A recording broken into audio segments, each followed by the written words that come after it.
Inilah yang menyebabkan yang kita rasa macam ada hantu tarik steering kita. Hai, tips 1 minit hari ni.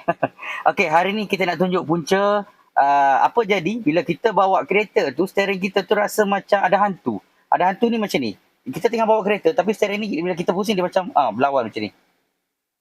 Contohlah dia keras. Kita dah straight tiba-tiba dia kena jaga macam ni, dia kena jaga macam ni. Okey. So, nak tahu apa punca dia?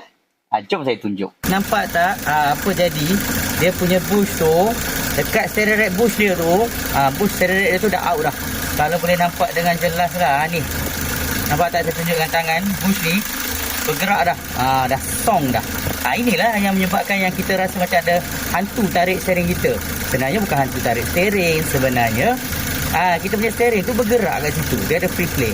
Bila ada free play ni dia lari ke kiri, dia lari ke kanan, dia lari ke kiri, dia lari ke kanan walaupun kita jalan lurus. Okey, jadi apa nak kena buat? Apa nak kena buat? Kena tukar steering rack bush yang original. Siapa yang tukar steering rack bush selain pada original biasanya tak tahan lah. Ikut pengalaman saya dia tak tahan lama. Jadi kalau siapa yang ada masalah yang sama, nak kita check handling tu kenapa, ada problem apa, boleh bawa datang ke Fizi Motorsport Sunway Post. Saya baca hari ni set.